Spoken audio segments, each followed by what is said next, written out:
Pernah nggak sih kalian membuat sesuatu, tapi hasilnya malah menjadi hal lain yang nggak kamu rencanain?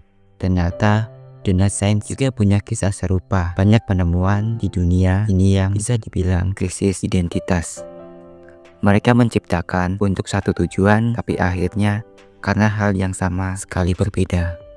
Dari alat perang yang berubah menjadi pemanas makanan, sampai obat jantung yang malah menjadi penyelamat momen romantis. Ini dia penemuan yang krisis identitas. Selama Perang Dunia Kedua, teknologi radar dikembangkan untuk mendeteksi pesawat musuh. Komponen kunci dari radar adalah tabung yang menghasilkan gelombang radio berdaya tinggi yang disebut megatron. Pada tahun 1945, seorang ilmuwan dan insinyur bernama Percy Spencer yang bekerja untuk perusahaan Raytheon. Spencer sedang menguji megatron yang sedang aktif. Dia menyadari bahwa sebatang coklat di sakunya telah meleleh. Spencer menyimpulkan bahwa panas tersebut disebabkan oleh energi gelombang mikro yang dipancarkan oleh megatron.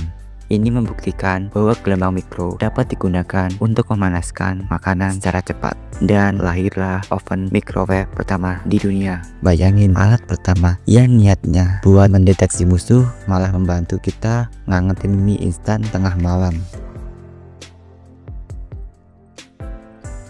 Pada tahun 1980-an, ilmuwan dari perusahaan farmasi Pfizer sedang mengembangkan senyawa bernama sildenafil citrat. Senyawa ini dikembangkan untuk mengobati penyakit jantung, khususnya pada nyeri dada yang disebabkan oleh berkurangnya aliran darah ke jantung. Obat ini diharapkan melebarkan pembuluh darah sehingga mengurangi tekanan darah dan beban kerja jantung. Senyawa ini bekerja dengan menghambat enzim yang pada dasarnya membantu melebarkan pembuluh darah dan meningkatkan aliran darah. Hal yang menarik terjadi ketika para peserta uji coba pria melaporkan sesuatu efek samping yang konsisten. Mereka mengalami peningkatan ereksi yang signifikan beberapa hari setelah mengkonsumsi pil tersebut.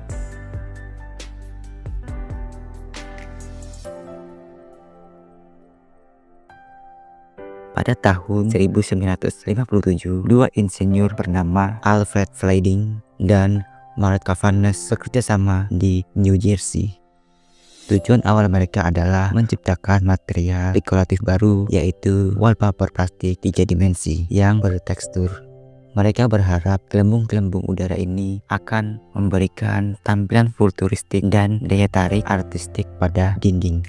Setelah kegagalan sebagai wallpaper, Fleming dan Cavanagh mencari kegunaan lain untuk penemuan unik mereka ini. Mereka akhirnya menyadari bahwa karakteristik utama dari bahan ini, gelembung udara yang terperangkap, ternyata sangat ringan dan memiliki kemampuan yang fantastis untuk meredam guncangan.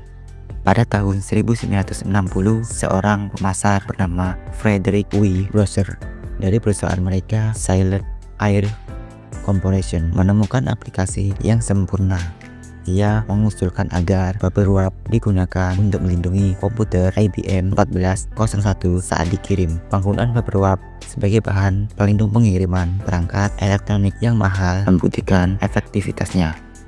Dan sejak itu, wallpaper yang gagal tersebut menjadi standar emas untuk pengemasan barang rapuh di seluruh dunia. Jadi, kalau kamu pernah merasa nggak di tempat yang seharusnya, mungkin kamu cuma belum menemukan konteks yang tepat. Karena seperti hal penemuan-penemuan ini, kamu pun bisa menemukan versi terbaik dari dirimu, meski lewat jalan yang salah arah.